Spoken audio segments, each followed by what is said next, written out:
Assalamualaikum warahmatullahi wabarakatuh. Kami dari kelompok 7 kelas K1 S1 Akuntansi, mata kuliah metodologi penelitian akuntansi, akan menjelaskan tentang materi mengenai penelitian data arsip. Kami beranggotakan Zainur Rifai dengan NPM 2010104026, Rohmatun dengan NPM 2010104029, Zara Eka Nur Saputri dengan NPM 2010104041, dan Yeni Winatasari dengan NPM 2010104045. Dalam penelitian data arsip, Foster tahun 1986 mengidentifikasi sejumlah masalah yang terkait dengan pengumpulan data dari sumber sekunder, yaitu baik dalam studi cross-section, yaitu dari data cross-section atau dari data penampang, atau dari data time series atau data deret waktu. Yang pertama yaitu data cross-section atau data penampang. Data ini mungkin mengecualikan beberapa perusahaan saat ini. Alasan umumnya untuk pengecualian adalah tidak tersedianya data untuk anak perusahaan di mana tidak ada syaratan bagi mereka untuk melaporkan secara terpisah dari induknya. Kemudian data mungkin mengecualikan perusahaan yang tidak bertahan. Banyak penelitian masa lalu di bidang prediksi kegagalan telah dikritik karena menderita bias kelangsungan hidup karena menurut definisi, perusahaan yang gagal cenderung dihilangkan dari analisis karena informasi yang tidak tersedia. Kemudian data mungkin tidak mutakhir karena data terbaru mungkin belum dimasukkan. Hal ini menjadi lebih sedikit masalah dengan lebih banyak database online dan berbasis web yang beroperasi baik dalam mode waktu nyata atau mampu mengunggah informasi setiap hari. Kemudian, data mungkin tidak lengkap karena menghilangkan beberapa item keuangan. Misalnya, dalam perkiraan pendapatan atau cat untuk akun, mungkin tidak ada yang mengharuskan penggunaan sumber alternatif. Kemudian, mungkin ada klasifikasi yang tidak konsisten dari beberapa item keuangan di seluruh perusahaan. Jika database terdiri dari selain salinan kamera dari dokumen asli, maka beberapa asumsi tidak dapat dihindari untuk menghasilkan klasifikasi lintas perusahaan yang sistematis. Selanjutnya, mungkin ada kesalahan pencatatan yang memerlukan pemeriksaan terhadap database lain yang sebanding jika memungkinkan, dan juga memerlukan penggunaan pemeriksaan validitas internal yang lebih sederhana. Kemudian, sifat pengungkapan berkembang sepanjang waktu, sehingga semakin sulit bagi peneliti untuk yakin bahwa mereka telah menangkap sumber yang paling andal dan komprehensif. Dalam lingkungan pelaporan keuangan, sebagian besar studi masih mengandalkan isi laporan perusahaan, tetapi sumber surat kabar semakin banyak digunakan karena menyediakan media yang lebih tepat waktu. Pengungkapan internet dan email merupakan sumber tambahan yang relatif belum dimanfaatkan yang berpotensi penting karena ada banyak bukti bahwa perusahaan mengungkapkan informasi melalui sarana ini kepada analis investasi sebelum ketersediaannya di pasar saham. Untuk yang selanjutnya yaitu data time series atau data deret waktu. Yang pertama, perubahan struktural mungkin telah terjadi di perusahaan atau industri membuat perbandingan antara periode waktu yang penuh dengan bahaya. Secara internal ini mungkin karena merger, akuisisi, atau divestasi. Secara eksternal mereka mungkin disebabkan oleh kebijakan pemerintah baru, deregulasi, produk baru, pesaing baru, atau perubahan teknologi. Yang kedua, perubahan metode akuntansi, terutama yang terkait dengan pilihan atau peralihan sukarela, dapat membuat angka keuangan dari periode yang berurutan sulit untuk direkonsiliasi. Jika hal ini merupakan pengaburan yang disengaja, hal ini menjadi perhatian khusus. Yang ketiga, masalah klasifikasi akuntansi dapat menyebabkan interpretasi perusahaan yang berbeda ditempatkan pada item tertentu.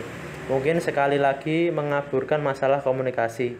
Jadi, sebuah perusahaan dapat memilih untuk mengkonsolidasikan hasil anak perusahaan dalam 1 tahun, tetapi tidak pada tahun berikutnya. Meskipun tampaknya tidak ada perubahan material dalam keadaan antar periode.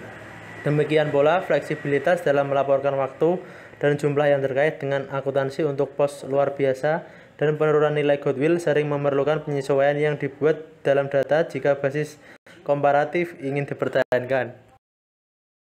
Sekalipun proyek penelitian yang dilakukan biasanya tidak disebut arsip, poin-poin di atas berimplikasi pada penggunaan bahan dokumenter apapun yang akan digunakan untuk mendukung metode penelitian lain. Yang pertama, jika database dalam bentuk MILS untuk mendukung penelitian survei, kegagalan untuk memperbaruinya secara teratur akan berarti bahwa daftar tersebut mengecualikan beberapa orang yang menjadi target dan mencakup beberapa orang yang telah meninggal atau telah pindah. Kesalahan dan kelalaian tersebut dapat menyebabkan bias dan iritasi. Yang kedua, di mana database adalah daftar jurnal yang menjadi dasar tinjauan literatur penulis memiliki sejumlah masalah potensial. Jurnal mungkin tidak tersedia online sama sekali dan akan dikeluarkan dari semua database. Bahkan jika tersedia, jurnal online yang dipilih mungkin hanya muncul di database tertentu. Yang ketiga, penulis harus berhati-hati dalam membuat kesimpulan yang tidak beralasan dari sumber arsip. Materi yang selanjutnya yaitu mengenai pertukaran validitas dalam penelitian arsip.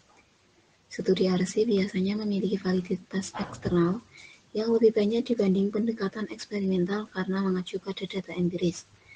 Namun, jika terdapat data yang cacat, maka akan menghasilkan sampel yang tidak representatif. Libby pada tahun 1981 menyarankan bahwa studi ekonometrik menggunakan data arsip pada dasarnya bersifat eksperimental, yang dapat digunakan untuk menjawab pertanyaan serupa dengan studi eksperimental.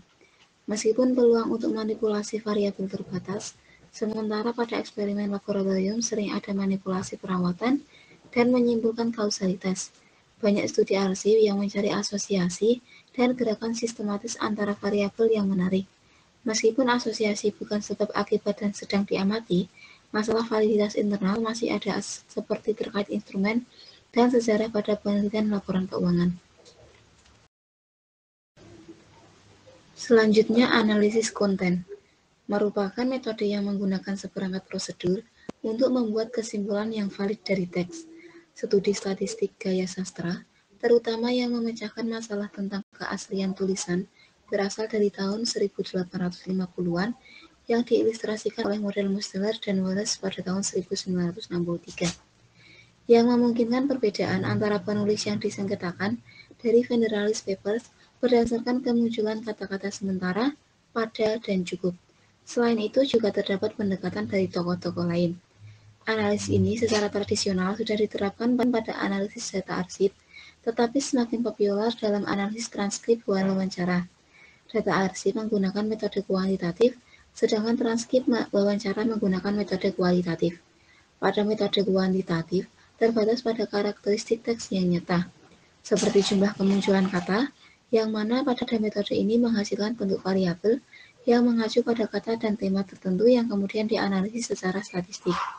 Sementara pada analisis kualitatif, pada data survei, analisis konten dapat memeriksa karakteristik laten data seperti makna yang mendasari frasa yang digunakan. Hal ini berdasarkan Holsti pada tahun 1969. Isu lain yaitu hubungan antara isi manifest dan laten sebuah narasi. Analisis isi bersandar pada kesimpulan bahwa mungkin ada makna tersembunyi yang valid dari sebuah teks. Dua pendekatan generik alternatif untuk analisis ini diambil dari di mana analisis kualitatif dimaksudkan. Yang pertama yaitu analisis berorientasi bentuk atau objektif yang melibatkan penghitungan kata-kata atau referensi konkret secara rutin. Dan yang kedua yaitu analisis berorientasi makna atau subjektif yang berfokus pada analisis tema-tema yang mendasari teks. Yang selanjutnya Smith dan Traveler tahun 2000 mengadopsi definisi dasar ini dalam melakukan analisis berorientasi bentuk berbasis kata dan berorientasi makna atau berbasis tema. isi kualitatif narasi ditransformasikan menjadi variabel kuantitatif untuk selanjutnya dianalisis dengan rumus sederhana. Seperti di contoh. Lalu yang selanjutnya ada variabel rasio, kemudian dapat dihitung dari narasi untuk setiap tema berdasarkan pentingnya tema tersebut dalam narasi. Jadi, jika sebuah kalimat terdiri dari 4 tema, masing-masing diberi skor tema 0,25. Skor keseluruhan yang dijumlahkan di semua kalimat yang diberikan tema tertentu dianggap sebagai indikasi pentingnya dalam narasi. Berikut ini untuk tema dari variabel tema tersebut. Keandalan dan keterbatasan. Krippendorff tahun 80 halaman 130-54 memperingatkan terhadap potensi tidak dapat diandalkannya instruksi perekaman yang dikembangkan sendiri oleh penyelidik, menekankan 3 aspek proses. Yang pertama ada stabilitas perbedaan pengkodean antar waktu, yang kedua ada reproduktivitas aturan pengkodean, yang ketiga ada akurasi kinerja pembuat kode. Analisis kritis. Daya dan kawan-kawan tahun 2002 mengkritik pandangan bahwa akuntansi mewakili realitas ekonomi. Mereka mengikuti Hopwood tahun 87 dan Hines tahun 88 dalam menyarankan akuntansi yang terlibat dalam penciptaan realitas itu.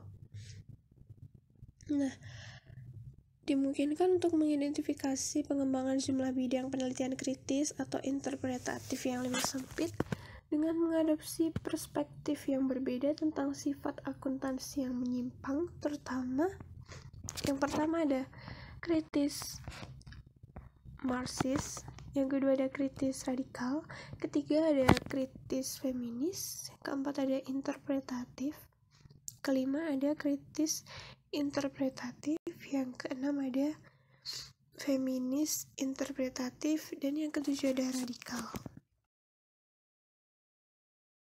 Sekian presentasi dari kelompok kami akhiri. Wassalamualaikum warahmatullahi wabarakatuh.